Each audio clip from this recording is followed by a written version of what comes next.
Welcome, ladies and gentlemen, and thank you for tuning in to today's episode of Rough Around the Edges. Today's episode is a little bit different than our standard episodes that we do. Today, it's a conversation with Tom Drake, and we discuss conspiracy theories. This episode was recorded on August 9th, about a month before Charlie Kirk was assassinated. Now, the only reason I bring that up, when I started this podcast, there's two things that I had in mind. One, I do not want to get into politics. And secondly, I don't want vulgarity on this show. And the reason for those two things is we are a insanely divided nation right now. And when I was a child growing up, my generation, it was considered rude to discuss politics or religion out in the open. I can remember one time when I was a child and I was maybe 6 or 7, and I had asked an adult if they were a Democrat or a Republican, and immediately my mom and dad, I was in trouble because that was considered rude. You don't discuss these things in public. And today I look around and how much we have failed this younger generation. People my age and older, if you're middle-aged or older, you have to remember that a lot of these young adults today, think about it, if they were born, we all remember the September 11th attack. Well, those kids that were born when that happened are 24 years old now. So they have either, completed an enlistment in the military, they've went to a trade school, they've graduated high school, they've graduated college, and they're entering the workforce. They think their lives growing up, what they have been exposed to, for them, this is normal. The COVID shutdown of our nation, the anger, the vitriol, they've grown up with the internet. They've grown up with phones in their hands, and they think this is normal. They don't understand that this is not a normal time. And I think it's up to us that are middle-aged and a little bit older to try to direct that back. And just to let people know that this is not normal. Killing people that disagree with you politically, that is not normal, healthy behavior. And we're above that. And again, I don't want to get into politics.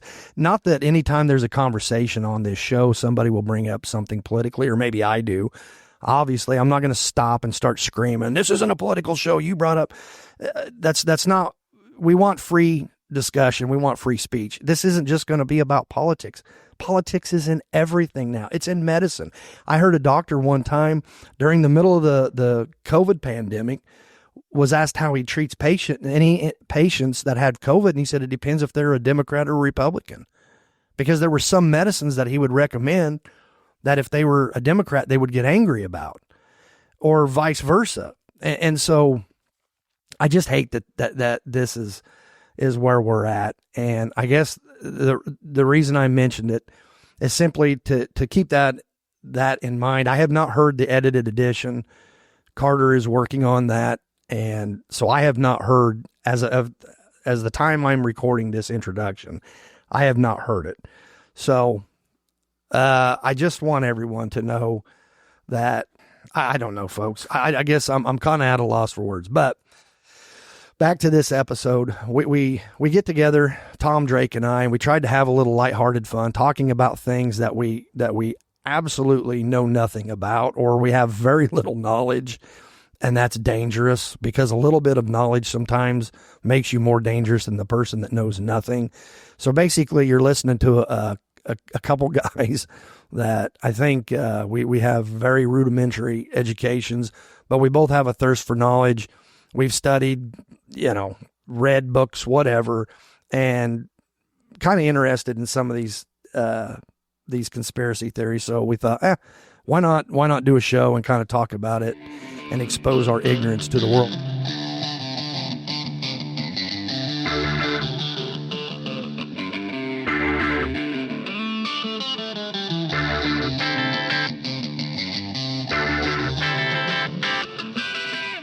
First off, it's good to see you. Always a pleasure, my friend. I appreciate you coming back. Thanks for having me back. You're the first repeat guest that we've had. So, all right. How about that? Let's hopefully have a good episode then. Well, I guess we're going to talk conspiracy theory type stuff, and we've kind of kicked around different ideas, and I don't care where you want to start with. You tell me. Why don't we start with a disclaimer saying that neither one of us are experts on any of this material that we're talking about. I think anybody listening knows that. I would hope, yeah, but... Okay, so... Well, what do you want to start with? You want to do, I know you were interested in the AI thing, and then do you want to hit that before we get into, you got some alien stuff, or let's do AI first. You want to do that? And let's just get that kind of out of the way. All right. You had sent me something the other day. You had texted me. You were kind of concerned with on the AI thing. Right. Specifically the Grok 4 release. I listened to a good portion of it, but some of the stuff that they're coming out with is just mind-boggling. That they were talking about. Musk was saying that potentially this could create a new alloy for humans to use. That is so cool. Yeah, and the fact that another thing that they said was that you could put in certain prompts, and I think within a year they think that this Grok 4 will be able to take those prompts and make a movie out of it. A 2-hour movie in a matter of minutes. I don't even think it'll take it that long. So basically, you're going to be able to write and type it into whatever this is, this Grok or... Mm-hmm. Yeah, you don't even have to write it. You could just give it prompts like, okay, I want to be let's open up with a beautiful girl running down a meadow or whatever, and then a German plane flies down and shoots her. Just anything. And then you could just prompt this machine or this you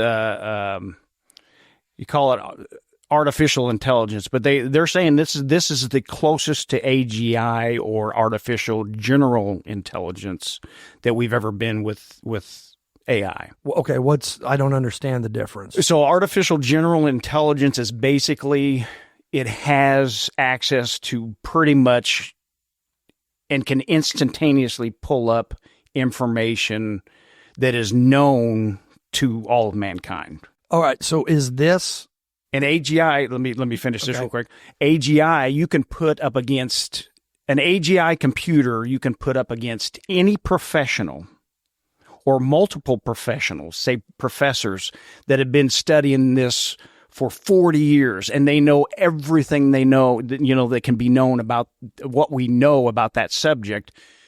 Head to head with AI could wipe him out, her out, boom, boom, boom, and multiples. So it will have the intelligence of thousands of professors. Basically, any kind of subject that you can think of, it will be able to just obliterate any kind of human being's knowledge. And this is quantum computing, correct? No, this is just AI. Quantum computing is totally different. So I thought that was all right. Quantum computing is weird because, so from what I understand how quantum computing works, a regular computer is binary, right? So it has a path that a binary computer has to take. And each position, a 0 and a 1, is taking up a position, within its memory capacity. And that's part of the flow. I did do a little homework on this. I think it's like a logical flow or some kind of a flow. Mm-hmm. So every time it starts to go down a path, it either jumps to a 1 and it takes it this way, or the 0, correct? But hits it.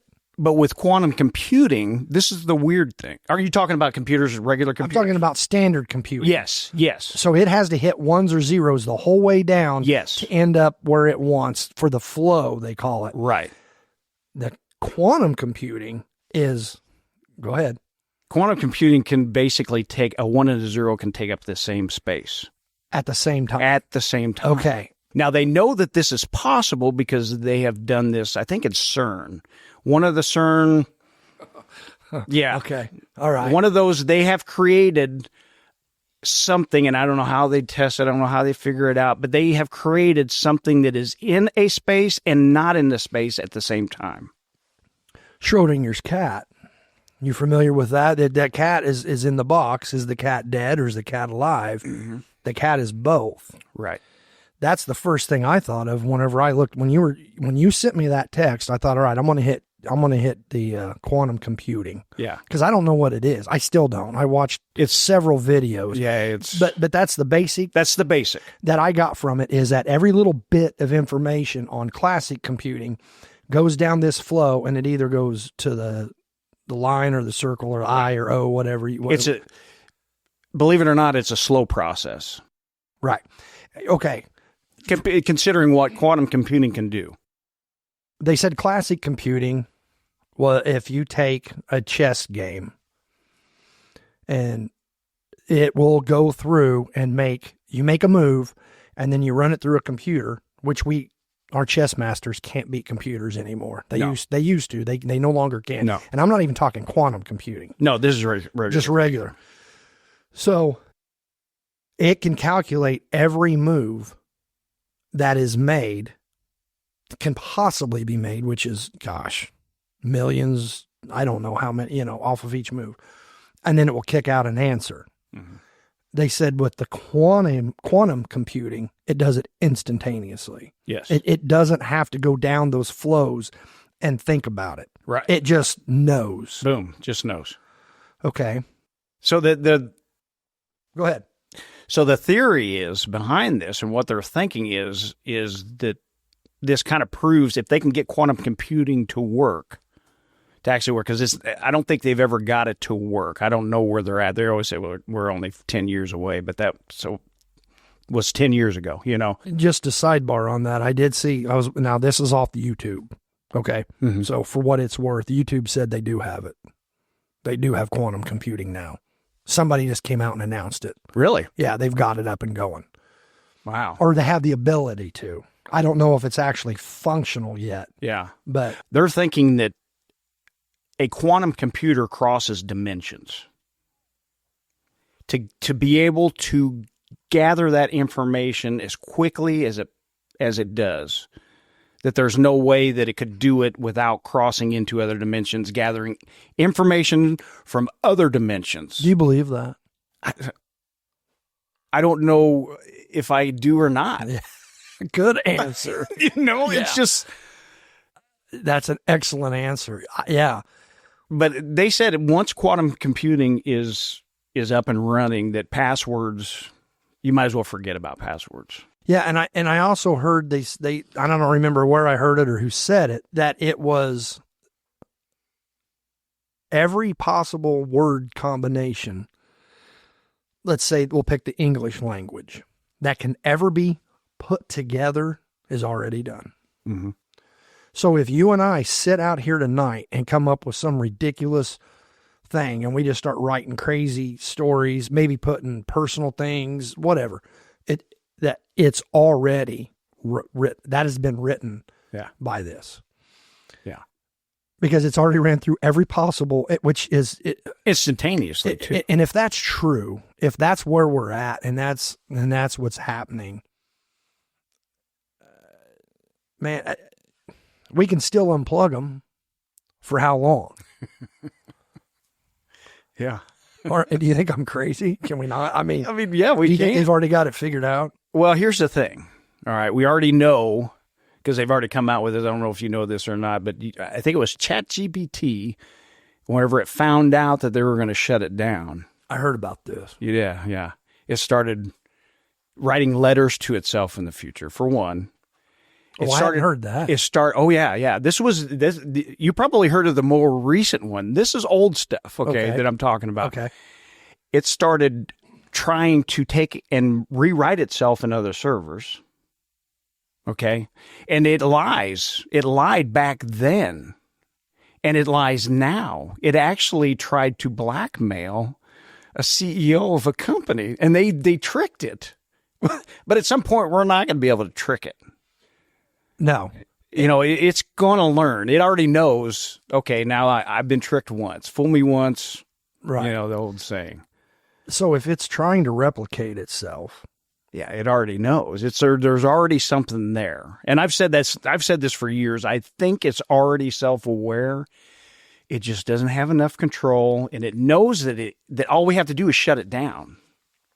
It hasn't gotten to the point where robots are walking around for it to control. Skynet. And say, no, you're not shutting him down. Sorry. Guess what? You're going to power it now. But I'm saying part of being alive, like the biological standard for life, I remember studying this, and I think my biology class in college was there's certain criteria before we will say this whatever it is living. Yes. And like fire marks off all of them but one. I think it's carbon based, has to be able to reproduce itself, maybe requires oxygen. I can't remember what it's maybe checking a few of those boxes off. Yeah. I mean, and I mean, honestly, it can reproduce itself, but not freely. It doesn't have, I mean, like a human's autonomous, we can reproduce and raise that offspring on our own, as long as we have the materials, Well, a computer really, not everybody, but most. Well, I wasn't even going that way. Okay. I'm just saying we can if we have oxygen and we have that's food. what I mean by the materials. If we have all the materials that we So what's the difference between this and one of them? True. It's got to have electricity. Well, so do we. Yeah. That's how our neurons are wired. They use electricity. Right. And I heard somebody say not too long ago, we need to stop calling it artificial intelligence, because it is intelligence. It's just not our intelligence. We're at a different level. It's just like animals, with animals are at a different intelligence level. Not that animals aren't intelligent in certain things. Sure. You can teach a dog tricks, and it is smart enough to know if I obey and do this, I'll get a treat. Right. Well, what about the thought of we arm up? Of course, I think we're at the point now, anything we do is going to come back to bite us one way or the other. But I have heard somebody said the advantage of this when it comes to like interstellar space travel is huge. Because if we can build a nuclear reactor that basically runs for, the next 50,000 years, or I don't know how long their cores need replaced or what. I'm very ignorant on nuclear power, but I know it lasts a long time. You arm up some new thing with it, and then you shoot one of these out there, and it's got artificial intelligence running everything. There's no humans. Yeah.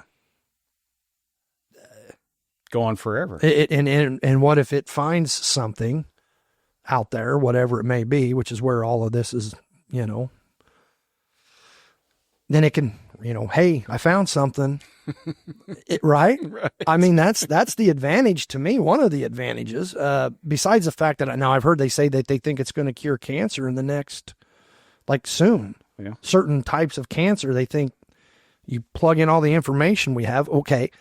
Which, it depends on what conspiracies you want to go down, because then the whole cancer thing and if that's being withheld from us. But I do want to say something. You had mentioned CERN. Yeah. What do you think of that place? It honestly scares me. Me too. Because. Okay.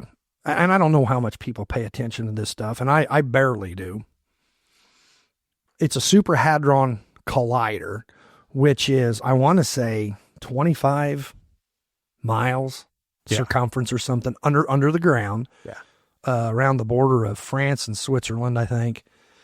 And its goal is, when you see pictures of the internal workings of that thing, it just melts your mind. It's just crazy. But it's one. It does a lot of things, but one of the things it does is it will take subatomic particles, of which we know from high school chemistry, there's an electron, a proton, and a neutron.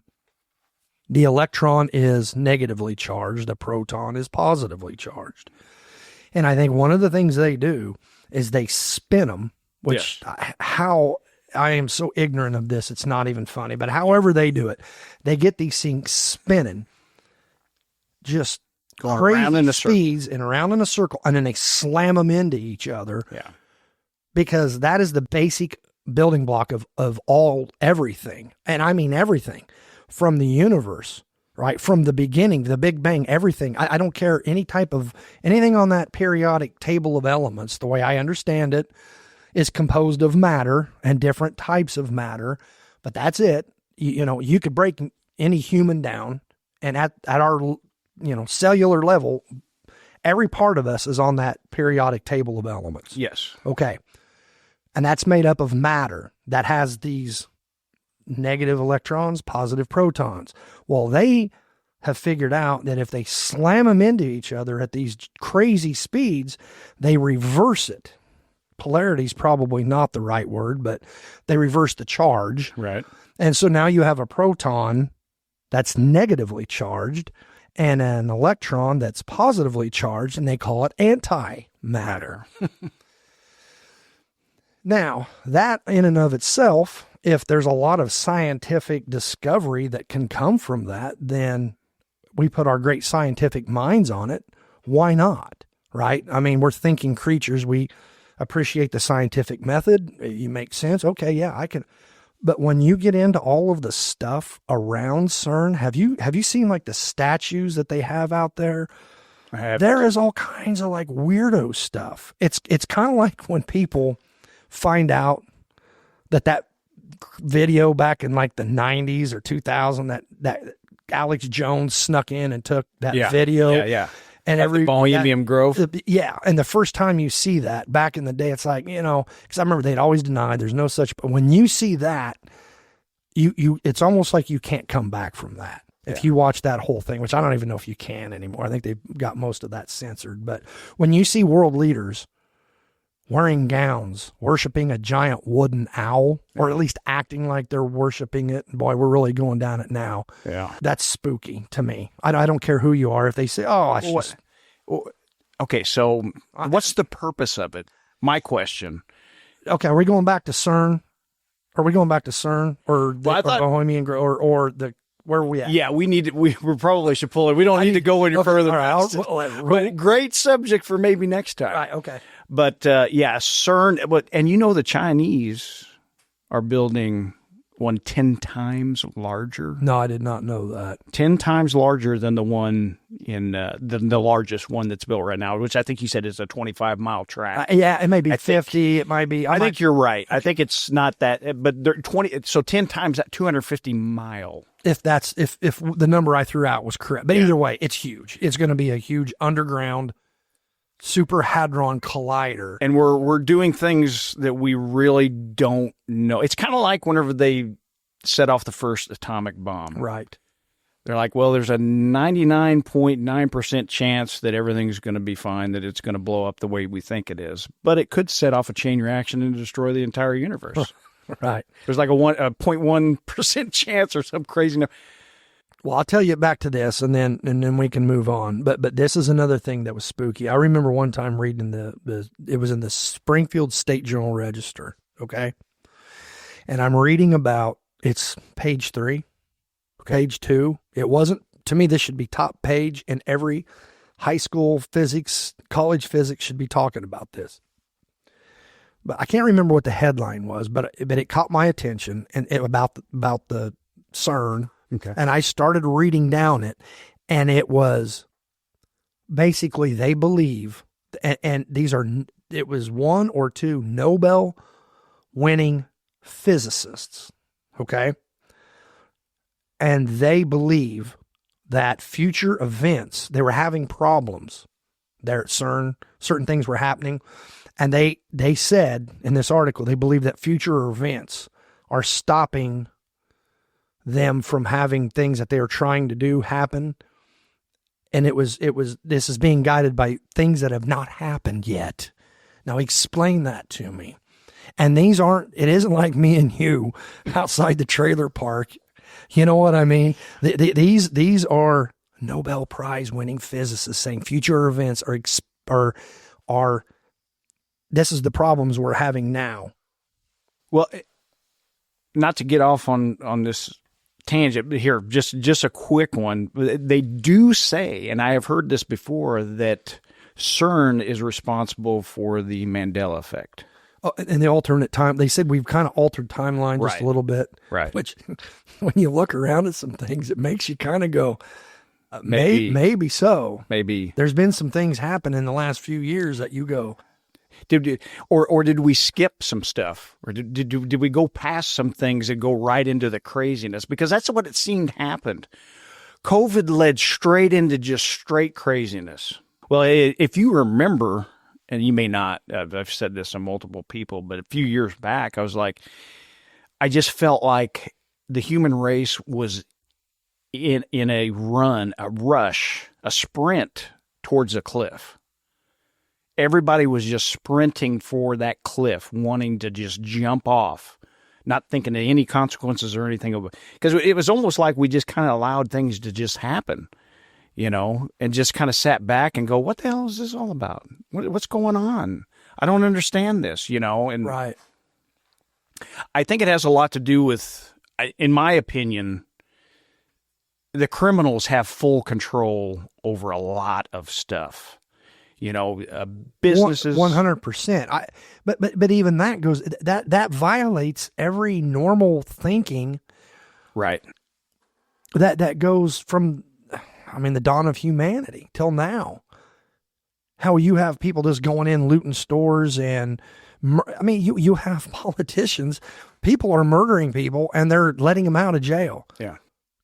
I'm not talking about self-defense or, okay, you can look at it this way, or I can kind of see it that way. We're flat out cold-blooded first-degree murder, and they just let people out. And then, and that goes back to the Mandela effect, which, when did that term first become popular? Do you remember for the first time you heard that? The first time I heard it would have probably been 2019, 18, somewhere around there, maybe earlier. I don't remember. I wish I knew. I'm trying to think. I think I know I was still working at the prison. Yeah. When I first heard it. Yes. And I'm pretty sure I was working in the armory, so there was probably 4 years there. Okay. In that 4-year span. But one of the things that CERN, or not CERN, I think it was a Russian hadronic collider that discovered Moscovium. Element 115, which is a great segue into Bob Lazar. Bob Lazar. Which, to me, is of there's 2 or 3 things that validate him. That's one of them. Yeah. That's one of them. But go ahead. Bob Lazar. Who is Bob Lazar? Bob Lazar, as far as I know, was a scientist who worked at... He worked at Area 51, but before that was Los Alamos. Los Alamos, thank you. That's what I was trying to think of. He worked at Los Alamos in the weapons programs. Okay. That sound right? I didn't know that, but yeah, no, I'm pretty sure that's what he did. And he was approached from some people to come and work because he had apparently taken a jet engine and put it in his Honda. Yeah. His Honda car, so that's why he drove around with a jet engine car. Right. And he did it himself. So I guess it caught the eye of individuals working over in Area 51, specifically Site 4, where he was working at, or supposedly working at. So they approached him to come work for them. Weird circumstances, which I've never had high clearance stuff like that, so I don't know how they, because he said they would work, some places work 3 weeks and then they'd have a week off, but they would call him in at weird hours.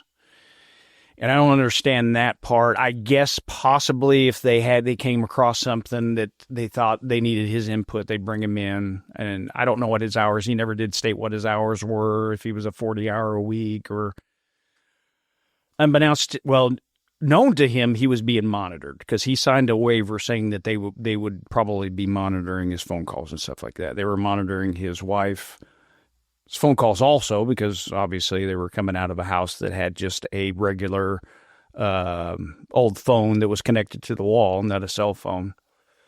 So they found out that she was having an affair with a flight instructor.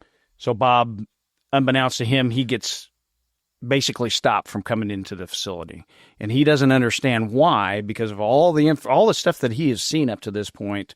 And he only worked there for like 6 months. It wasn't very long, 3 to 6 months. Okay, that I didn't know. I'm pretty sure. I'm not 100% sure on that. I may be wrong, but I know he didn't work there very long. I don't even think he was there a year. But within that year, he saw 9 different spacecrafts. He claims to, yes. Claims to have saw 9 different spacecrafts. Did he say he saw aliens? I can't even remember. I think so. Maybe laying. It's been a while since I've watched anything or heard any of his interviews. Yeah, but that's really beside the point whether or not. But the spacecraft was the interesting. The 9 different distinct spacecraft, and then one was a flat saucer. Triangle. I think one was like a honeybee type formation, really? Like the comb, but the shape of the combs. Yes, you're right. Here we go. We when you start going down this rabbit hole, the first thing I think of is no. There's no way. Yeah. But then the government came out and they denied it. They said he's a liar. Well, number one, he got arrested for some type of prostitution thing, which at the time when I hear all that, I'm like, yeah, that guy's a kook. Now, now you're not so. Now when I hear it, I think skeptical. That actually lends validity in some cases when you see how rinky-dink it is. You're like, well, this isn't even as crazy as that sounds, because if you're doing something that's like top level security, you're not supposed to let people know, and you do, either A, throw me in jail. Why don't you arrest him and throw him in jail? Well, you can't, because if you jail him, then now you got to say he's giving away secrets here. Yeah. So you can't do that. I guess you could kill him. Which, we know our government has done that. The other option would be to humiliate the guy and make him look like a quack, which they did. Like MIT, he says he graduated from MIT. MIT says they've never heard of him. Right. He said he worked at the Los Alamos lab. Los Alamos said, we've never heard of the guy. Yeah, no record. He's never, there's no guy that's, well, then it comes out, and they said that Bob Lazar was living in wherever at the time, blah, blah, blah. Well, somebody had a phone book from the area, and like, oh, gee, looky here. There's his name and the address that he said the whole time. Yeah. In one of the interviews, he gave an interview that he did the layout. When you walk into the lab, you go here, you take a look. He described the whole, and a lot of this I think is compartmentalized. So you only know about what you're doing. Right. You might be in the next, 2 rooms over, and I don't have a clue. We don't even know each other. Yeah, I may be working on metals. You may be working on the power source, exactly, which is basically what he was working on at Los Alamos, was the sport model, what they call the sport model UFO. And which is I still don't understand the way they describe it, but he said it was like a flat metal and a half shaped like a orb, and they never explain how it was turned, or I don't think he ever has explained how they turned it on. But he said once you turned it on, you couldn't touch it. There was like a force field. It was like anti-gravity, basically. Which, if anything's moving, if any of this is real, that's got to be it. It has to be. It's got to be some kind of anti-gravitation. Because if there's a sentient being in there, some of the stuff that these people, like Lieutenant Colonel Michael Fravor, with the off the coast of California, right? All that he saw, some of the maneuvers and the speeds that they were going at, a human body or a sentient body, they can't take the G's.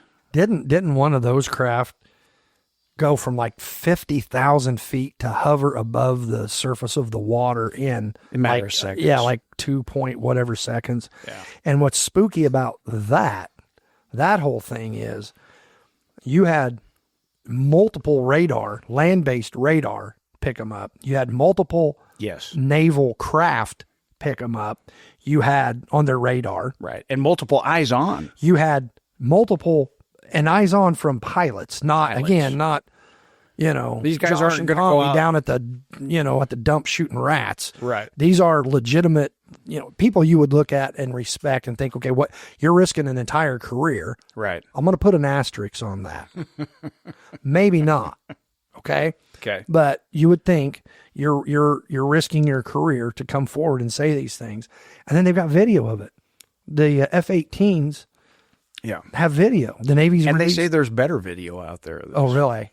Yeah. Well, I wouldn't be surprised. Yeah. Well, They're not going to give us the clear.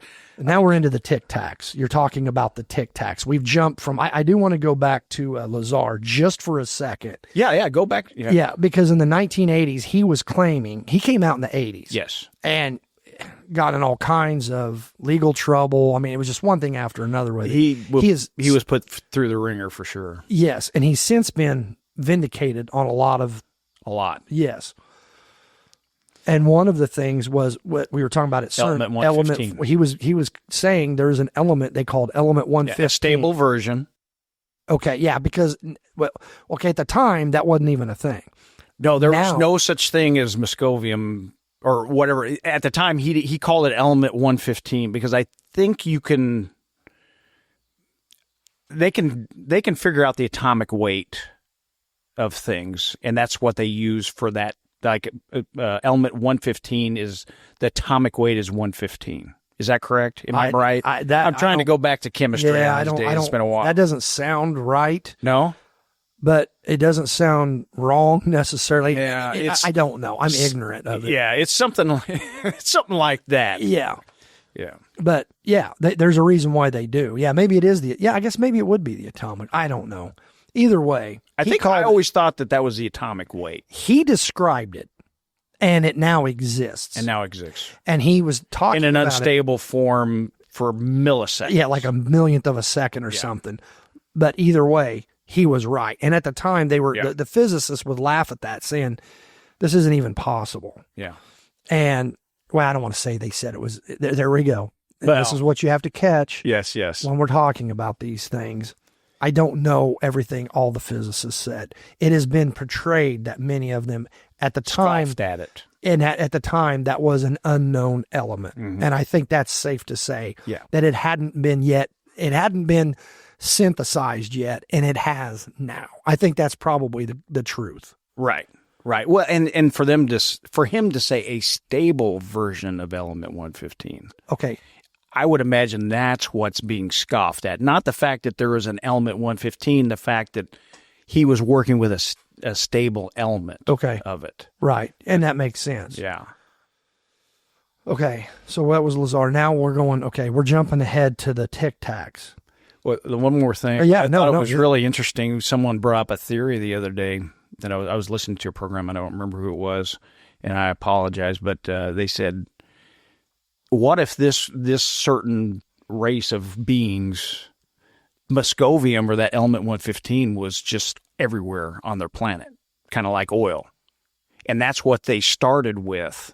Ooh, yeah, wouldn't that be interesting? They started with a stable form of element 115 to work with, besides gasoline fuels and stuff like that. They went another direction because they actually had it on their planet. Man, I've never heard that. I thought that was a really interesting take on that. Is how we don't think about that kind of stuff. Because here's my problem with the whole aliens. And we have sent probes out as far as we can. Yeah. They have officially left our solar system. Right. Now I think Voyager 1? Voyager 1 is the oldest. I think so. And it's in between, or has it started to enter into another solar system? It's interstellar, I think, right now. So it's I think it's in between right now, because I think it just left our solar system. Right. And it's still sending messages. I know, and they thought it's not supposed to. They thought it was going to die like 20 years ago or something. Yeah. It's still sitting. Yeah, so every once in a while, it'll be like, "Hey, I got another message from Voyager. This is cool." That is cool. It is. I think that there's something that's not even in our solar system that man made, and it's just floating out there. Yeah, and it's still working. That's what's crazy. And it's still sending messages. We're still receiving them. That's a crazy thing. Yeah. Wow. I think that's an interesting thing that we need. If we're talking about other civilizations on other planets, we can't think of other civilizations like us. That was it. Yeah. Here's always been my problem. So we've sent this probe out. We've viewed as far out as we can. And for us, we've looked pretty far out there. Yeah. Now, in reality, we haven't looked at all. Touched the surface. Not even, but as far as we've looked, which to us is a long way thus far, there's nothing. Is there 3 trillion forms of life on Earth? Or 13? It's something like that. Yeah. There's trillions of forms of life on the planet Earth.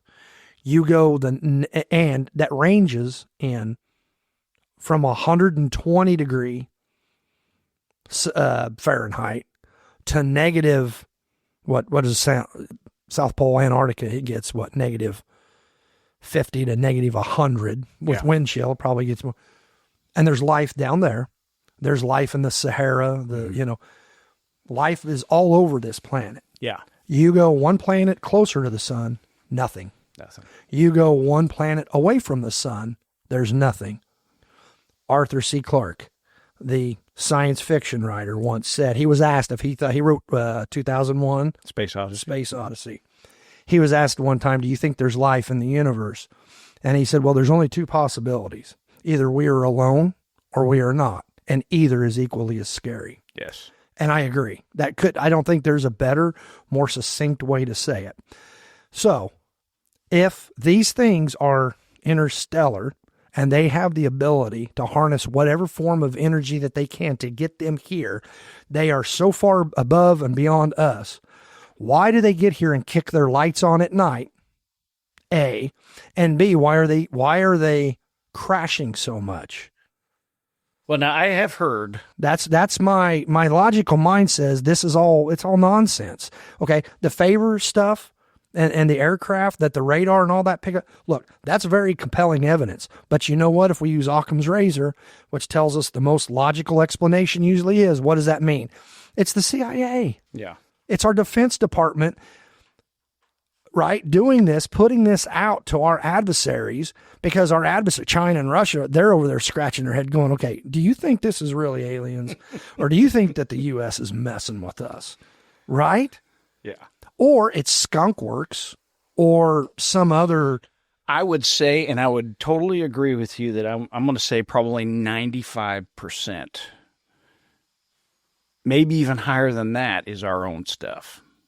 I do think that we are far more advanced than what we're showing our people right now. I agree. But I do believe, and I don't know exactly, because there's so many different ways. I mean, you could talk. Are they in the sea? Are they an ancient race of human beings or some other kind of being, we don't know, that lived before us? Massive cataclysm, possibly. And they're like, okay, we know that the sea is safe. We know that we can go down there. They go down there when the cataclysm comes. Boom, everything's gone. The people that are on the surface turn back into barbarians again. We're killing each other for food. We're eating each other because that's the way it's going to be. There's only so much food. If the sun ain't out, if you get hit by an asteroid, like, okay, I don't know if you've heard about the Three-Eyed Atlas. Is that the one that the interstellar traveler, that Loeb, RV Loeb or whatever his name is, that says it's interstellar and they think it's possibly not of right? Okay, that guy, he's Harvard and he's this and that. And I don't know much about him. The little bit I've done, and it's just been internet stuff. Yeah. He's one of these guys that he's always claiming. Always hyperbolic. 100%. Yeah. And we think this is it. And that's why we need to discuss this stuff. Exactly. Because they're saying, okay, they're throwing out a lot of facts. They're saying, the trajectory's kind of weird. It's going 135,000 miles an hour. That's kind of weird. It's 7 miles. It's as big as Manhattan. It's like 7 miles wide. That's kind of weird. Because they're saying it's weird for rocks to form at that size. And didn't it move? Apparently it must have done. The trajectory is weird, is what they said. Or it changed, I thought. Right. It was like heading on this path and then something moved it. And that's what's kind of got them. And they don't, when it was non-gravitational. Right. It was non-gravitational movement, I guess. It wasn't close to any planets or any. And it's not, and they don't think it's a comet because there's no tail. There's no emitting of anything behind it. Right. Like a comet normally would. So, I mean, who knows? Well, listen, I'm going to say this. If there are aliens out there and this whole thing is real and they come down to Earth, I hope they make us their pets because I want one of those baskets with my name on. You know what I mean? You know how you feed dogs and then that's the way I'm going to be. I have my basket and you feed me. And then if other ones come up and try to get close to my food, I'm going to fight them and they'll get a kick out of that. You know, I might lose, you know, I'm 51. But that's actually an old Jack Handy. Yeah, he came up with that. But anyway, who knows, man? You know, so much of this it's so weird. It's so weird. You think about how we grew up in the 1980s, and we're at the point now in 2000, the year of our Lord 2025, where we're talking about some of the using our logic and reason. You try to remove your emotion. That's the worst thing you can do when you're talking about. Get emotional about exactly. Get attached, emotionally attached to a subject. We are all political in that way. We all get attached to our ideas, and it's unfortunate. And I've been trying to not be that way. You and me both, brother. Because I've realized the folly in it. Because if you're married to an idea, you don't want anything to do with anybody else's ideas. And that's just pure stupidity. That's what we've been, I'm afraid that I feel like that's something that we've been taught. Well, yes and no. I think you're right. And I'm going to just disagree with you a bit on that. Okay. There are absolute truths. Absolutely. And so I am not going to deviate on an absolute truth because someone else might find it inconvenient or it hurts their feelings or they don't like it. That's not what you're stating here. You're stating things that when you're, okay, what the scientific method, I was going to write that down because I was going to take some notes here, but you come up with an idea, right? You formulate a theory, then you test the theory. Right. Isn't it start with a hypothesis? You form the hypothesis after testing a theory, I thought. Is that how it goes? I don't know. Maybe it's the, but there's a series of I thought steps. It was the or is it the theory first or is it the hypothesis first? Well, is there even a theory in there? Yeah, or idea or something. Yeah, whatever. We're definitely not scientists. I are a prison guard. Yeah. Too. But you know what, though? I'll say this. For us and a lot of my friends, we joke about that. How many people try to seek the truth and try to educate ourselves? I mean, I guarantee physicists are probably listening to this going, oh, my God, these guys are clowns. Yeah. All right, fair enough. Yeah. We are clowns whenever it comes to physicists. And I will admit that. But you know what I did do? I did buy Stephen Hawking's A Brief History of Time. You know, and I have bought books on Tesla, and I've actually read them. Yeah. Trying to, I know I'm never going to be a physicist, but we're trying to understand our little niche in the world. You know, Thomas Jefferson once said that the same God that granted us reason likely wants us to use it, you know? Right. So why not try to figure out these things? Well, and that's it. Not to go back to AI, but I think that's where we're having a problem because I keep hearing more and more about college students and students in general using AI for papers and stuff like that. And it's unfortunate that that is what we're using it for because you're not going to gain anything as a human from copying a machine. You're never going to learn anything. I mean, you'll learn a little bit about this and that, but you're not going to learn how to write the paper. You're not going to understand how words should be formulated. All this good stuff that you need to know to be a better human being and to understand written material. Okay. Yes. I agree with everything you just said. But I'm going to play devil's advocate here. If we're going to where this AI is where you and I in a few months will be able to make a 2-hour full-length feature film and it's good and it's based off Tommy and Josh's ideas. Yeah. Do we need that? Now, absolutely not. But what a great tool. And that's what we need to look at it as a tool. If you want to use AI as research, but don't let it formulate the paper for you. You said that perfect. And that's what that's basically what I was trying to get to. We still have to use our God-given talents in our brain. You just said it. That's the key. And I'm learning that more and more as I'm getting older, Yeah, well, and God-given. I'm a slow learner. Yeah, well, so am I.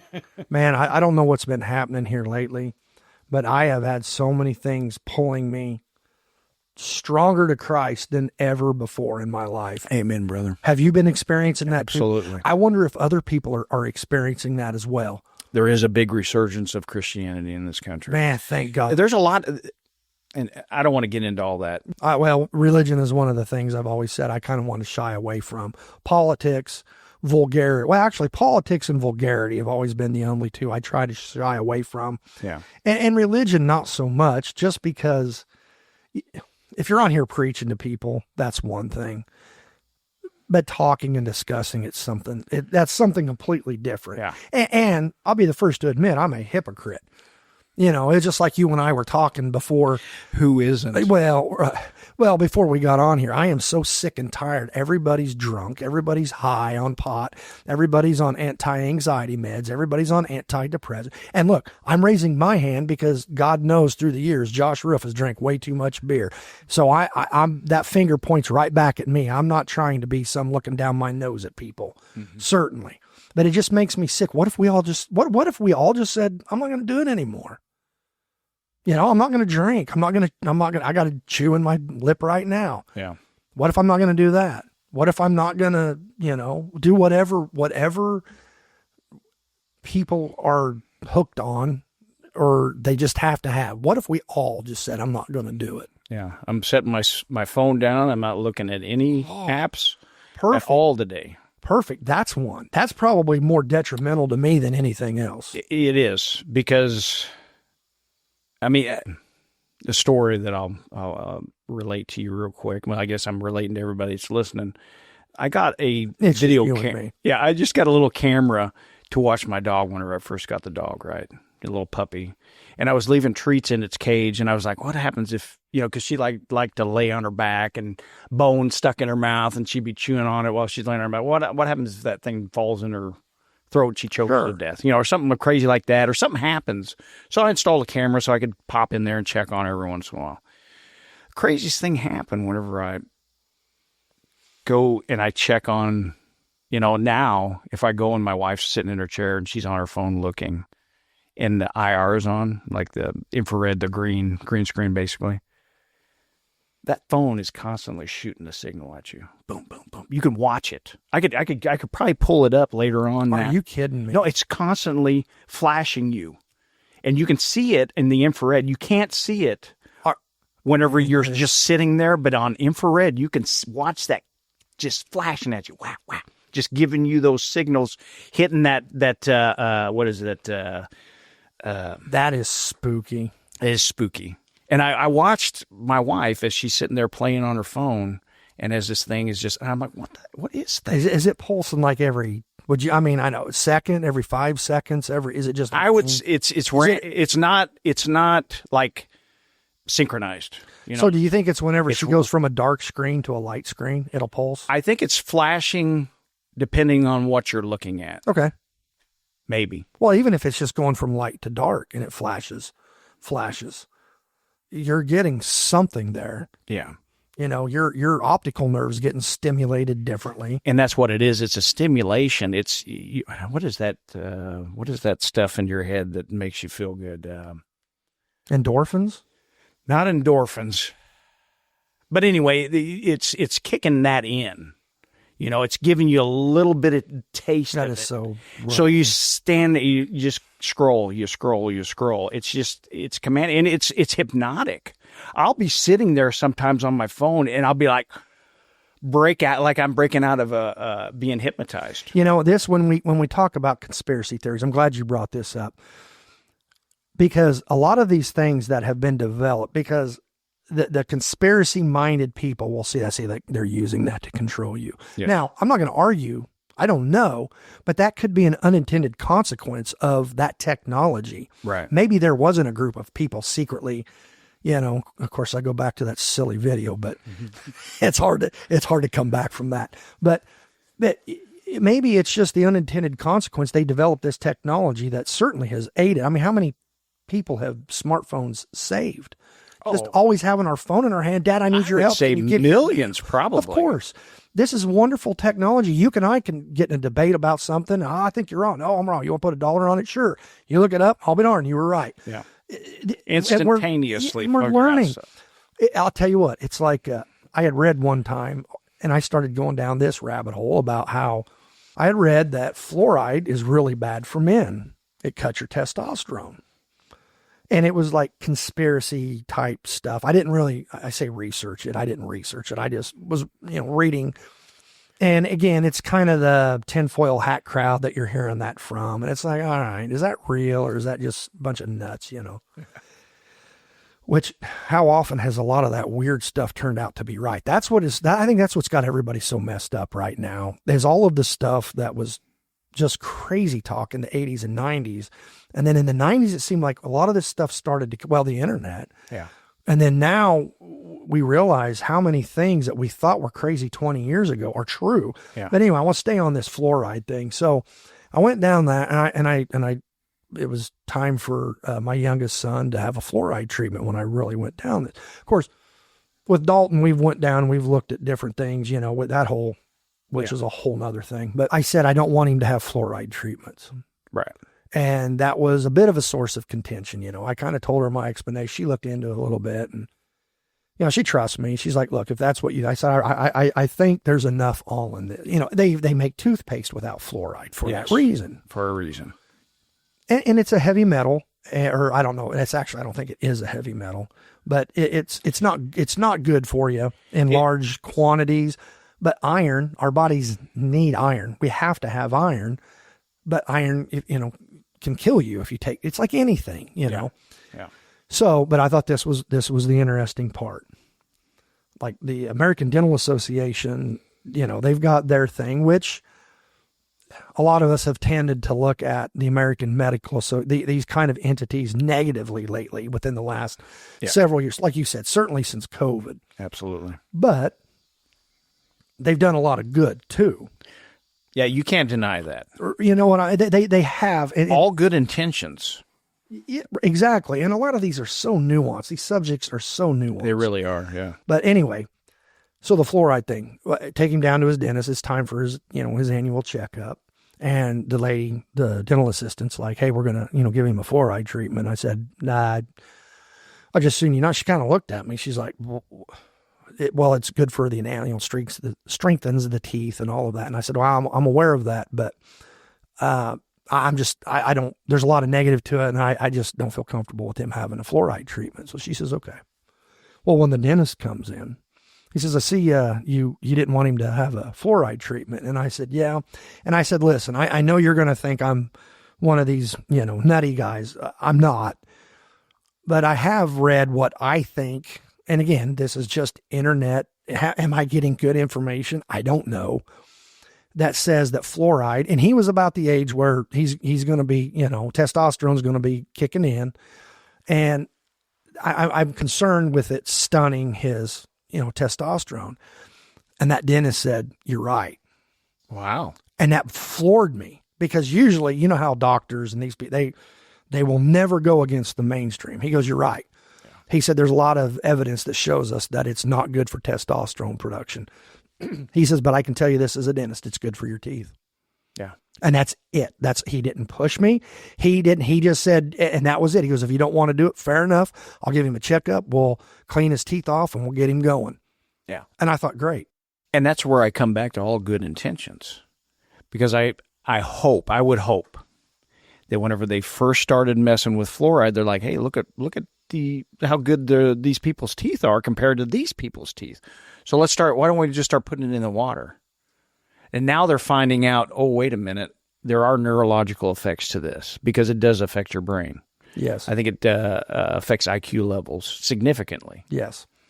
And so people will look at that and say, they're intentionally poisoning our water supplies to make our men weaker and to make the population stupid. Right. Okay, that could be true. Mm-hmm. What could also be true is I think originally it was leftover from an industrial use. They were and anyway, they would have all this fluoride left over. Mm-hmm. I don't know if maybe steel production. I don't know.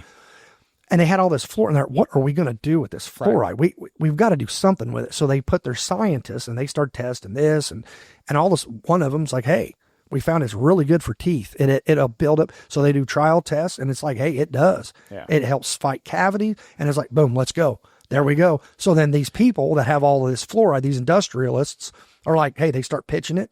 Yeah. And then the other scientists, again, the scientific method, they replicate it. It comes back. They get the same results. Okay. And they start putting it in water.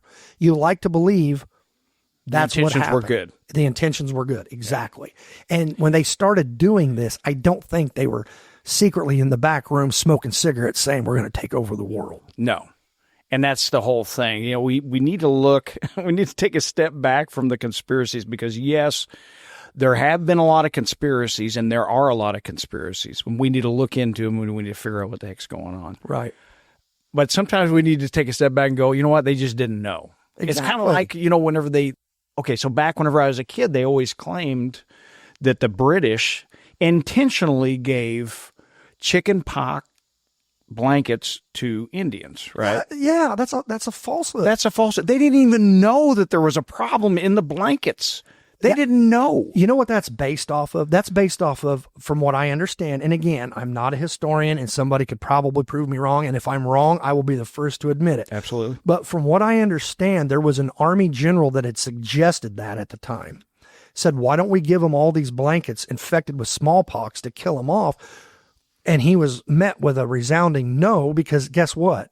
It was killing off the European people too. Yeah. It killed off everyone. Now, a lot of They them couldn't control it. That's exactly. the thing. We kill them, then we'll die too. Yeah. Maybe not all of us because Europeans had been exposed to it longer, but if it kills one of your children, do you care?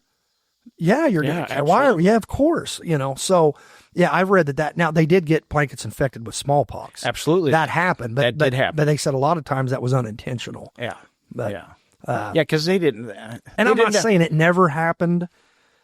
I'm sure maybe somebody was smart enough to figure it out. But it was, from what I understand now, they kind of, it was a wholesale policy that we're giving them these blankets to kill them. Yeah, it's just like, have you heard about Cortez, or not Cortez? Who's the first one to land over in South America and go through? What was his name? There was Cortez was with the. There was one before him, and he's got a really cool name. I can't think of it right now. Well, there was one that came in contact with the Incas in South America. Yes, that's the one. And then the Aztecs in. And he talked about how big the cities were and how many people there were and all this. They come back 100 years later and there's nothing. And now with this LIDAR, they're finding all this stuff in the Amazon. It's amazing. They're like, there are pyramids everywhere. There are pyramids. Okay. And then that's a whole other thing. You get onto the pyramids, there's, which, man, I'm torn on the pyramids. Well, what's your thoughts on these guys with this ground penetrating radar on the Giza Plateau? Have you heard that one? With the structures that are underneath Giza, or the pyramids? Basically the 2 kilometer coils going down. And I'm very skeptical. Yeah. Very skeptical. Which you have to be. But here's the thing with those guys. They're showing already known areas where we already know there's stuff there, like the King's, just different things within that are accurately or accurately showing these areas that we already know that are there. So there's something underneath there that I would like in my time to see if they would maybe go down there and check it out. But did you know that all this information was corroborated? I don't have anything on this because I didn't think we were going to talk about it. But that information was corroborated by another scientific project going on right now. No, I did not know that. I have not. Something to check into. I couldn't tell you the details, but it's a similar scientific thing, but it's actually on the ground because these are all satellite images they're using, this Italian team. And I tried to go on and watch they had a big press release 2 or 3, maybe a month ago. they had a big press release where they were talking about this other information that they were getting from these other scientists corroborating these massive columns going down and other stuff. But it's really hard to understand that Italian guy. Mm-hmm. He's very, very difficult to understand. And I didn't get very far into it just because I couldn't understand half the stuff he was saying. And I probably don't understand half the stuff he's saying anyway. Right. I'm very ignorant on the subject. Yeah. So take that into consideration. But like most of these things, when you first hear it, I'm like, come on. You got to be skeptical for sure. You're talking 2 clicks deep underneath it. And it's some type of to me, that goes back to some of and I think it's kind of a nutty theory that these things were energy producing. And there again, if I'm wrong, hey, I'd love to be wrong. Absolutely. Because that's cool. But it just, I don't know. But I will say about. But it is as nutty as just it's a tomb for this dude. Well, yeah, that's a big tomb. That's an awful big tomb. We're going to move. Yeah. 500-ton blocks, 500 miles or however many miles. I don't even remember how. I think it's 500 miles away. It's something crazy where they quarried some of them. And for a tomb. And they're perfect, and they stack them and everything. And the simple fact they're everywhere. Well, and that's the other part. They're in North Africa, they're in Europe, they're in Asia, and they're in the Americas. Tommy, they're all over Asia. How far are we from one? Not very far. Cahokia I'm right Mounds, down the road from one. Cahokia Mounds. That Monk's Mound is a giant pyramid. Now it's earthen. Yes. And it's since it's, eroded degraded, away. Yeah. But you can still tell it's a big giant pyramid. Yeah. Okay, why would all of these people there again, okay, now we get into this where the nuance comes in. There's 2 explanations. One, the whole theory of Pangea and all of the continents, being together.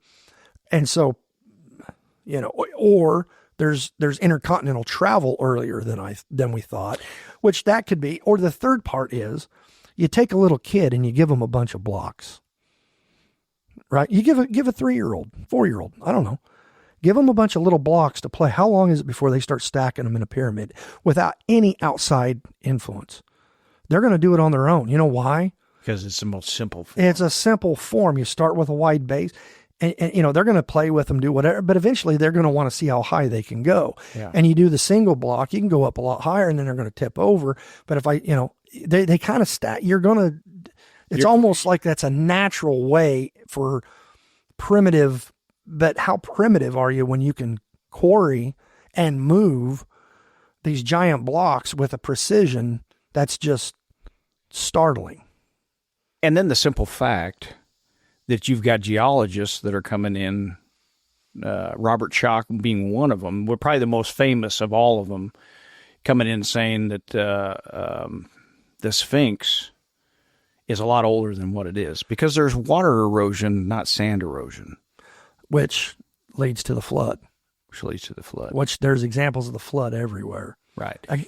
And there's really, from what I understand, I may be wrong, but there's really nothing within the Egyptian texts of them building these pyramids, the big ones, the Giza pyramids. Well, and the Sphinx was under sand until when? Like, was it the late 1800s, early 1900s even? Yeah. When it wasn't even like we see it now. The head was the only thing showing. I don't think anything was. You don't think anything was showing? Maybe not. I may be wrong. Yeah. Because you may be right. I think they started uncovering it, and all of a sudden it's like, look at this. Yeah. And again, we're before ground penetrating radar and they start digging this thing away, and here is this Sphinx. Mm-hmm. Holy cow, covered up, and all of this sand over time. What a discovery that would have been. Can you imagine excavating that? And all of a sudden, if you see this head, and then now there's this body of a lion underneath it, and they know the head was added later. Yeah. That they know. They think it wasn't originally a lion.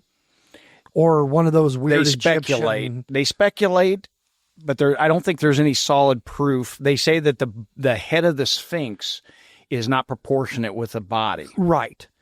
So there's speculation that they remade the head of the Sphinx. What's that dog human, or that dog, the dog, how they have the ears and those weird faces, Erebus or something? There's a strange maybe that was it, or maybe it wasn't a lion. I can't remember, but either way, think about a gorilla. They didn't know in the New World that gorillas existed until, I want to say, the 20th century. Yeah. That they actually had captured one and brought it to either Western Europe or the United States and said, look at this. I think it was like the early 1900s. Yeah. They'd heard rumors, and people had said, hey, we've seen these apes, I guess. You know, I know they're an ape, but, and then they bring one in, and here's these gorillas. Imagine that. Yeah. You know, What the heck? what is this thing? You know, they can walk upright. Yeah. Yeah. You look into, you look at a gorilla, man, it's different. It's not like looking at a dog or a horse. There's something different there. You know, I don't know. It's all of this stuff is. Yeah. Have you seen the video of the orangutan using spear to catch fish? Have you seen that? Yes. That is really awesome to think that an orangutan, even watching a person, an animal, watching a human being use a spear and then going back and using the spear the same way. They said that they think that some of the primates on this planet are going through the Stone Age, basically. That they're starting to use tools. They're starting to use different things. Maybe. Or they're just mimicking their humans that are around them. I saw a YouTube short, and again, I'm assuming it's real and not AI. As of now, I think you can usually tell if it's AI or not. Yeah. As of now. Give us about 6 months. Yeah, this is, we're filming or recording this in August of 2025. Yeah. Maybe this time next year we can't. It looks like a real video, and it's an orangutan with a stick. I can't remember what he's doing. It's a YouTube short, and there's like 3 or 4 others around him watching him. Yeah. And it's like that transfer of knowledge. Yeah. So we were discussing the pyramids. Now the pyramids in America, the mounds, we'll call them mounds because, that's basically what they were. And again, we are sitting, I don't know how far we are from Cahokia Mound, maybe 60 miles, 70 probably from here. Yeah. I'd say that. And at the time, Cahokia was the largest. There was a time when it was the largest city in North America. Yes. And I've read anywhere, they don't know. I've read from 15,000 inhabitants. I've read 50,000. I've read up to 100. Okay. I've never heard a number that high, but I think they were counting pretty much surrounding areas, but the town itself was huge. And a lot of people. And a lot of earthworks. Cahokia Mounds is I think, unless they found something else, because I know China's got some stuff that's really interesting. But I think it's still the largest earthen mound. I believe so. I believe that Monk's Mound. Monk's Mound. Yeah. Yes. That's the big one. Yeah. And man, that anybody that's never been there needs to go. It's just a cool place. Yeah. Now, there's a lot of different theories on how they were built, and they show I think the classic archaeological is you would see them with baskets with dirt, and then they would come and dump it, which makes sense. And then they had somebody forming it up. Yeah. But then all of these, I don't want to say all, again, not all, a lot of native tribes talked about giants. Right. Abraham Lincoln gave a speech where he talked about the giants. Did you know that? I did not. Yeah. Well, he didn't talk about the giants. He was giving a speech, and in it, he referenced the giants that built the mounds. Really? Yes. And that is historically accurate. The Paiute out in, I think it was Utah, talk about a race of giants that had red hair, blue eyes, double teeth, and were cannibals, and they fought them all the time. And their oral tradition is they chased them into this cave. They'd been declaring war on them along with several other local tribes. This is believed, I think, to be, if you believe in giants. Okay. And let me clarify. When I say giants, I think they're talking 7 to 8 foot tall. Big, yeah. Large people, which we know humans can get to be that tall.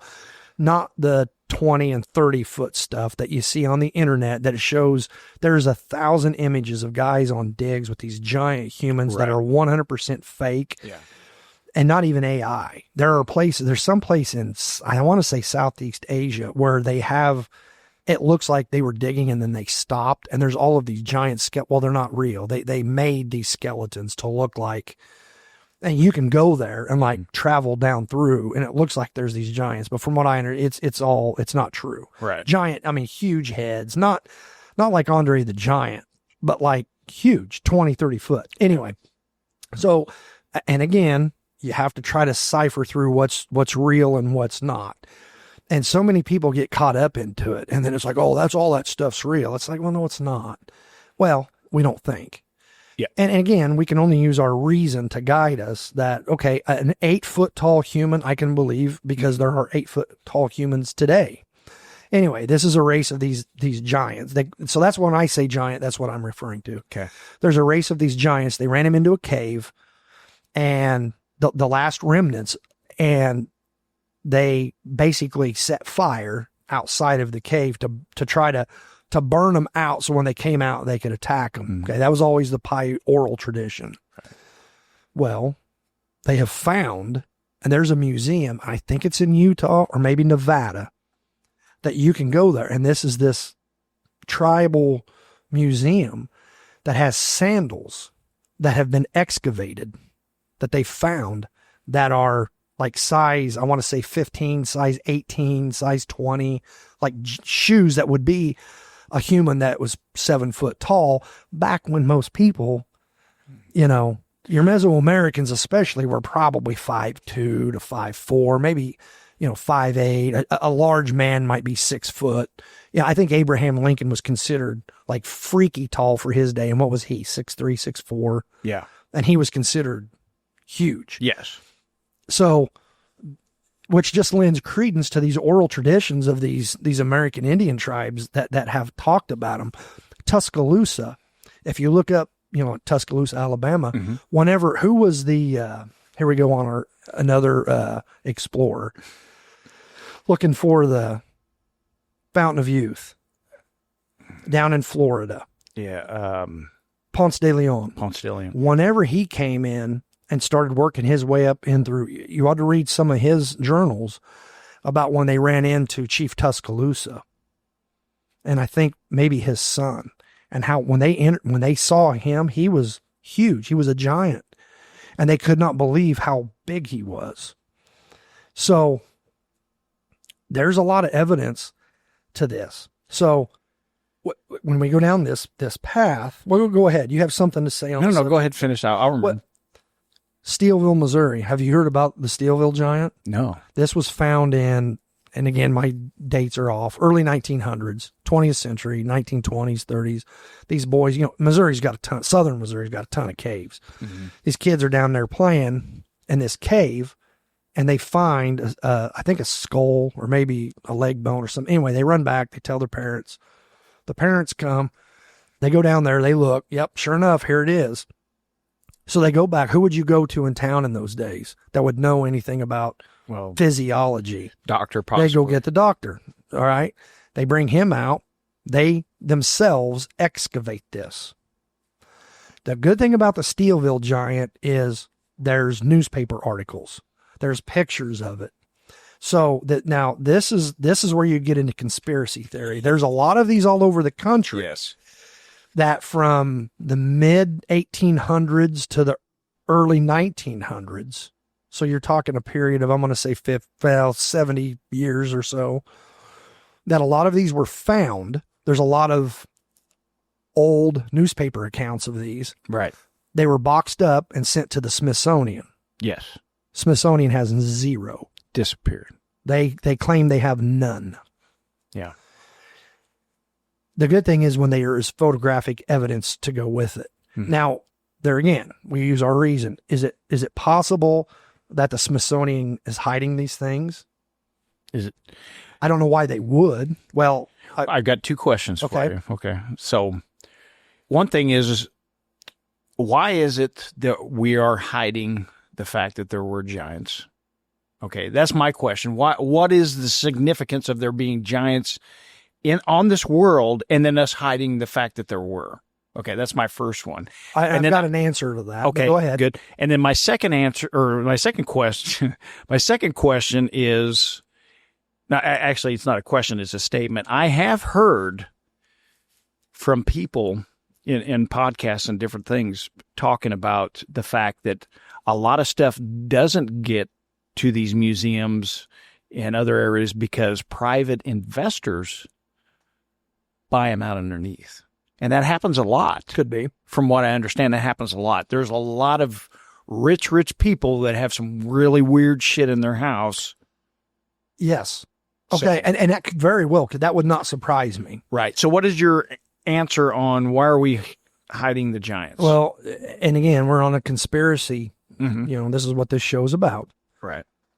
I believe it lends validity to the Bible. And I think that scares some people. They don't want, we know this. Yeah. We know that there has been a lot of information suppressed that backs up the Bible. And even when you do your own research into stuff, just, again, amateur, you read a couple books, and here we are. We read a couple books and do some internet researchers, and we think we're experts. We're not. But how much are some of these experts? Yeah. I mean, true experts. Now, somebody that's in a field of study that's done it, they've been to sites, they've, and they don't have an axe to grind. It's like the guy, one of the main guys that found the Shroud of Turin in 1988, whenever it came out, because I always thought the Shroud of Turin was a hoax. I did too. Until recently. Yeah. Because now they've done a lot of research, and and again, I encourage anybody, just do, if you've got an hour to kill, a half hour, just start looking. Just go to YouTube and type in the Shroud of Turin or whatever. The new stuff it blows you away. And they've got AI, back to AI. They've got that in there. And AI came up with something, a new image that's got them floored.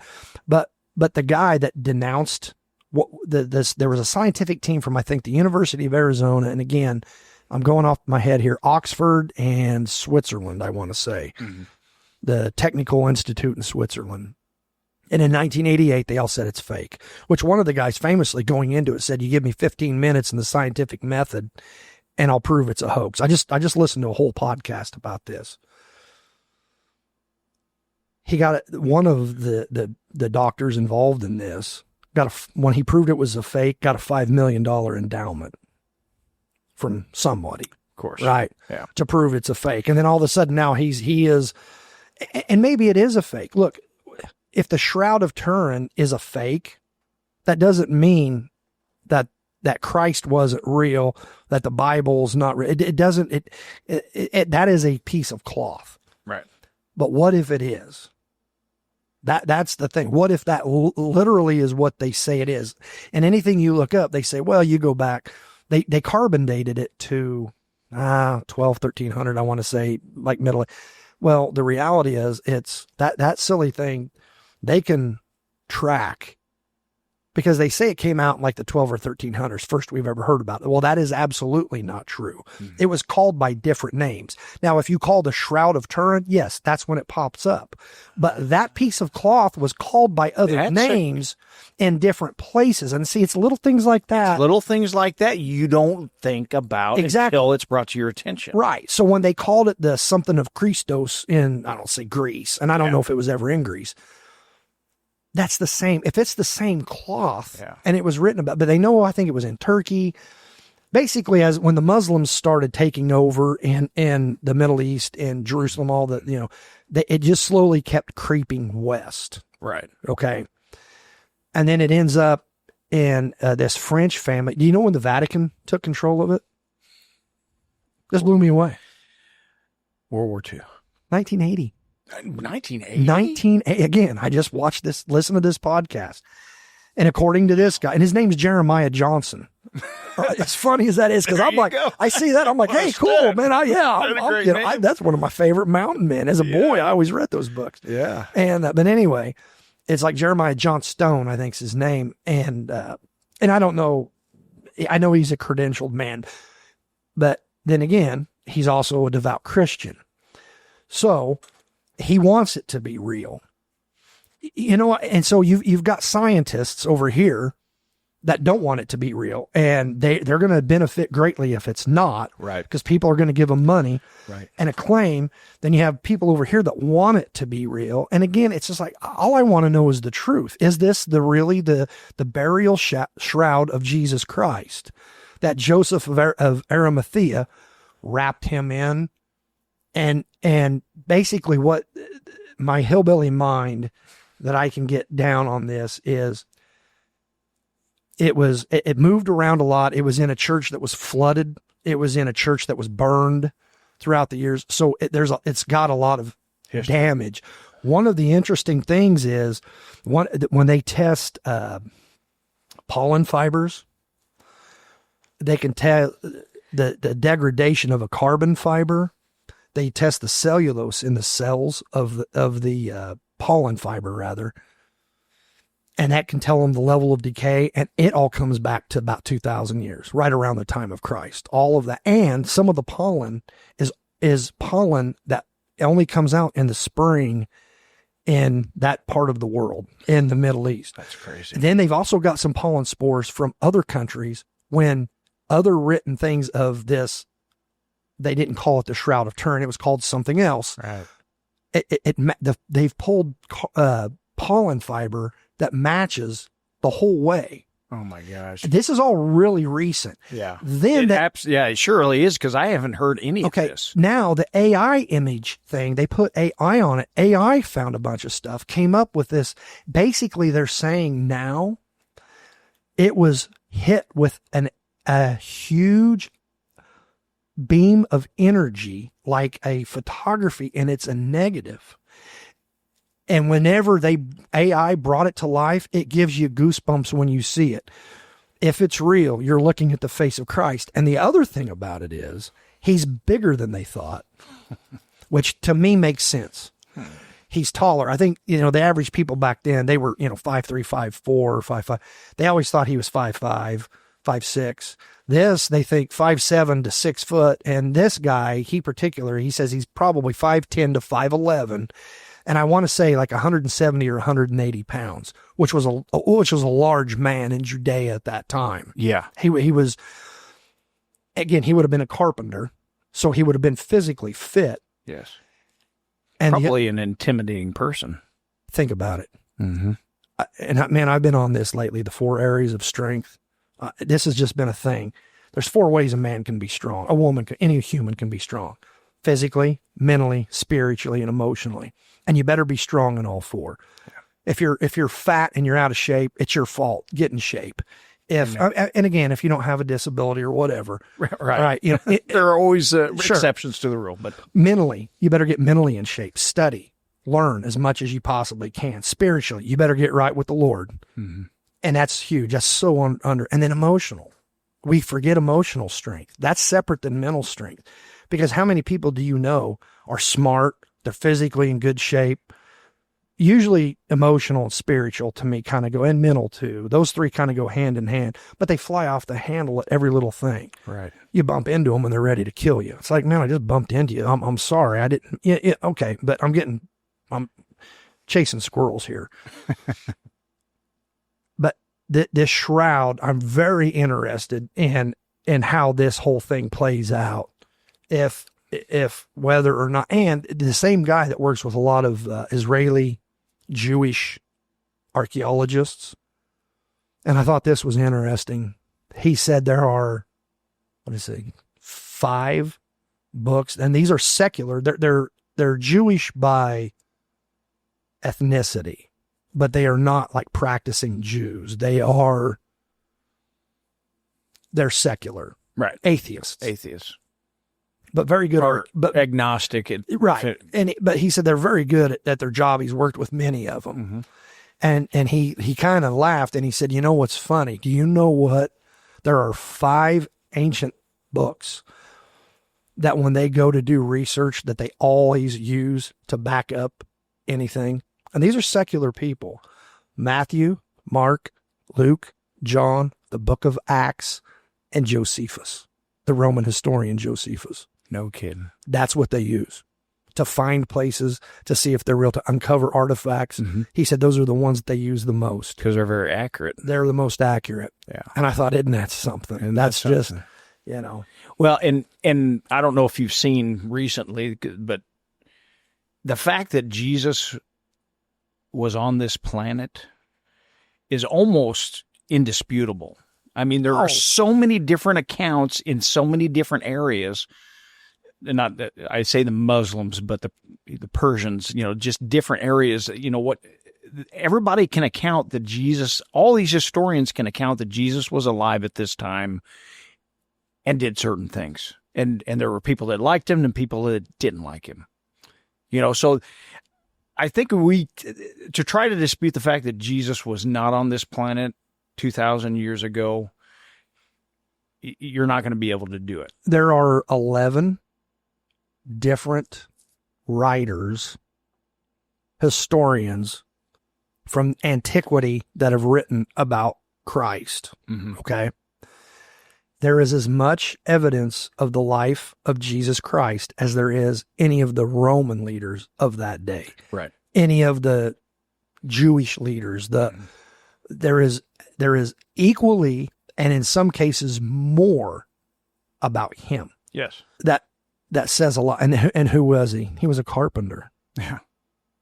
He was a carpenter that made a lot of people mad. Yeah. That had a really cool message. And did nothing wrong. Did nothing. He never committed a crime.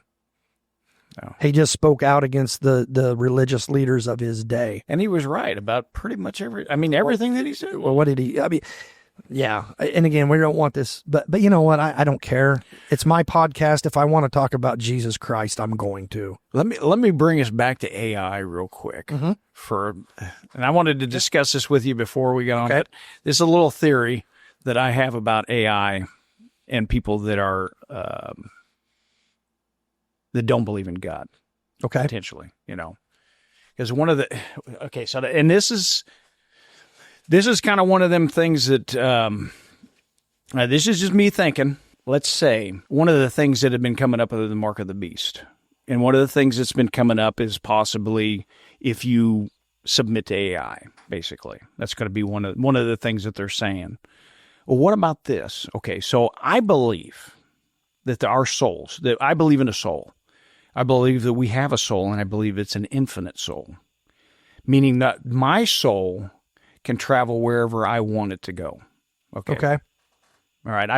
That's what I believe, because I believe that God is omnipresent, and that I'm maybe given the abilities that God has whenever I die. All right. You know what I'm saying? That I can go to areas wherever I want in the universe, basically. Okay.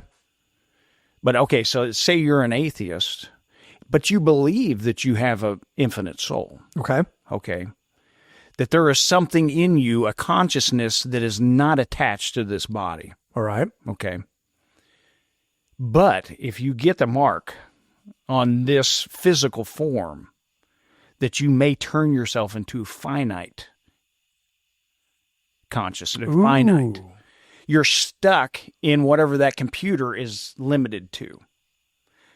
I've never heard that theory, and does it make sense? Yeah, because my daughter and I were talking one time. There is a part of Revelation that is huge. Yes, and it's so funny that you have this independently, because we were talking about this within the last year. Mm-hmm.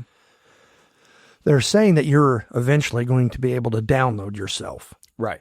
Okay. Which memories and everything. Yeah, which doesn't surprise me. That I don't think that's a crazy leap from where we're at, because again, we run off electricity. Yeah, and we're moving into magic. Right. Yeah, yeah. You ain't kidding. I mean, so if eventually they come up with a way to download not just your thoughts, I mean, they download your person, you. Yeah. You're just speaking through a machine, or then maybe they can into a robot where you can still move around. Okay. There is a part of Revelation, and I forget the exact scripture, so forgive me. But it says, and it's talking about the end, Revelation, of course, is the end times and all, that kind of thing. They will want to die, but they will not be able to. Right. That's huge. That basically goes to what you're saying.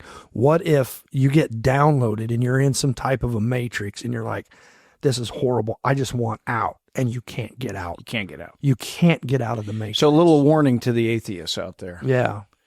That you may be an infinite spirit. You may be an infinite consciousness, but if you allow yourself to be downloaded into a matrix, you're now all of a sudden finite. There you are. And you're in your hell.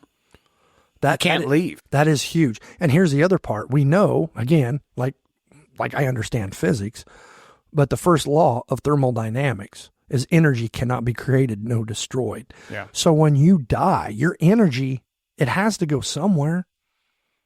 It has to. It does. I don't need a chip in my hand to make it convenient for me to purchase something. I agree.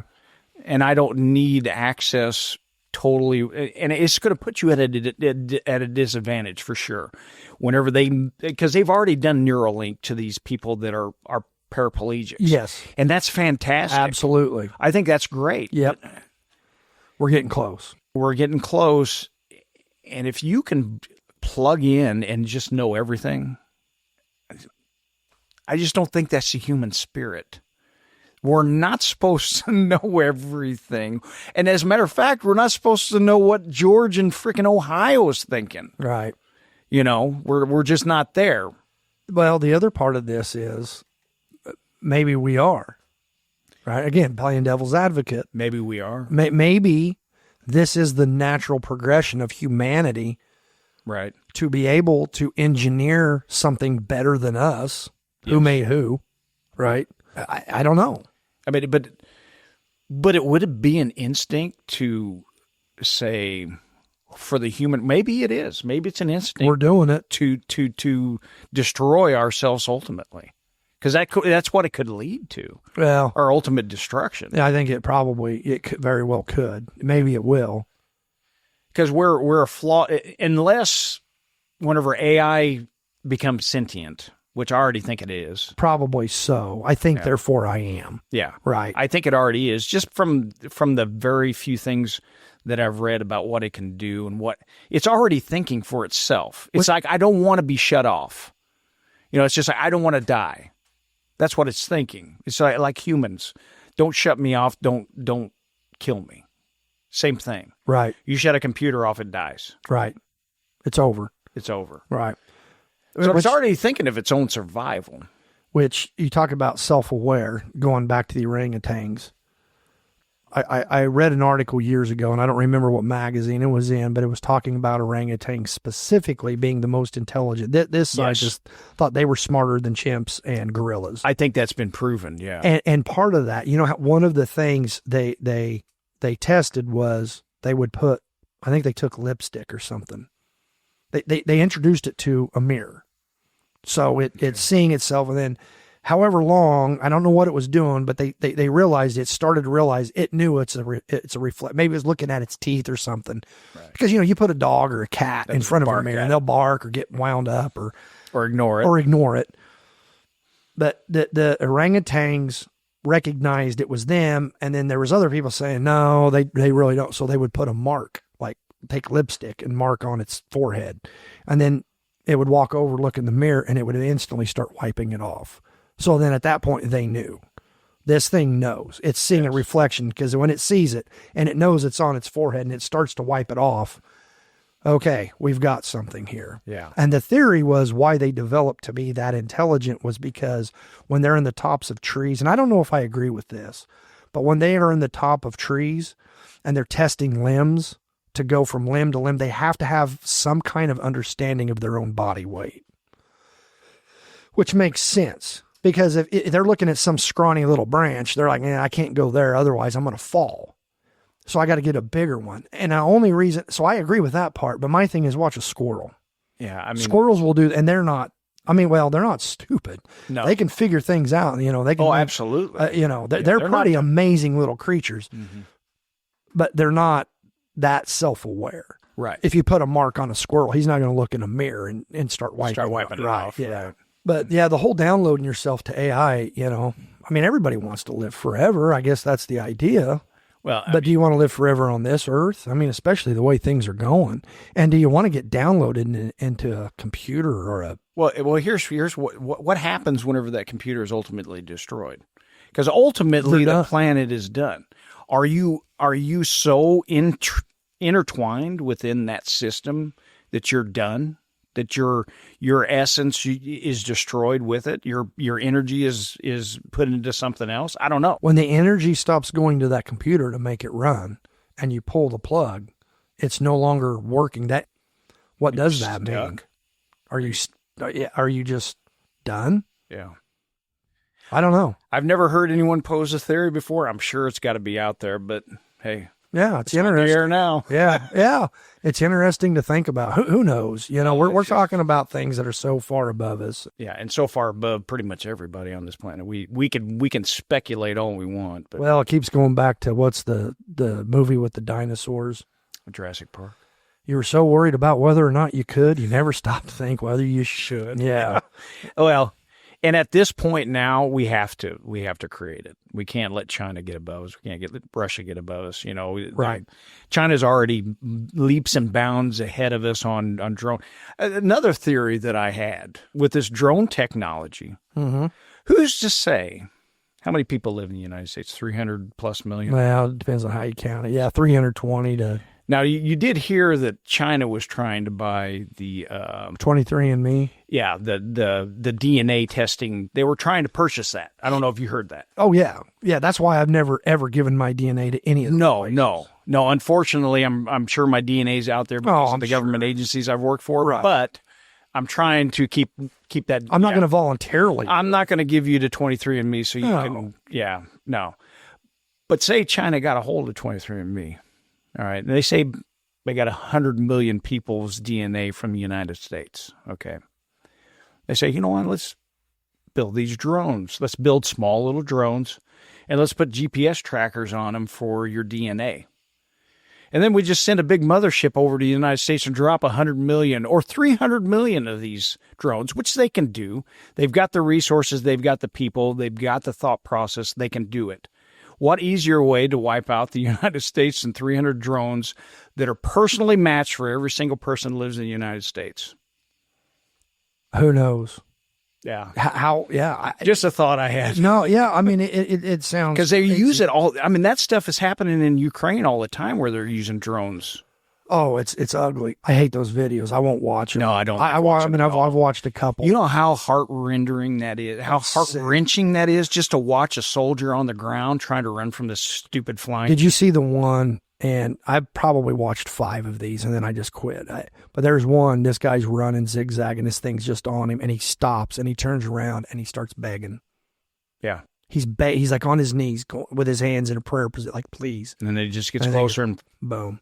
That is, I mean, is that any different than shooting somebody? Honestly, it feels like it is, I guess, because you're watching it. Yeah. I don't know. It just seems so sickening. Here we are in 2025, this wonderful AI that could cure cancers and all these wonderful things it could do for us. But what do we know it's going to be used for to do that? Yeah. It's 2025 and we still haven't figured out how to just be nice. Yeah. It's just insane. Why not just be nice? Yes.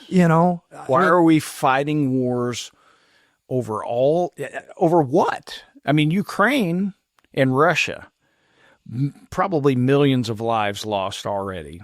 For what? Oh, I'm sure. Yeah. For what? So Russia can move further west. Yeah. And was the United States culpable in that? Yeah. Do you remember when Obama and Mitt Romney were having a debate, and there's a couple of heavyweights for you. Yeah. I mean, I think we can all universally say neither one of them was that good. No. And I don't know, Romney was, on the war wanting, we got to watch Iran and blah, blah, blah. And of course, they're wanting the war drums. Of course.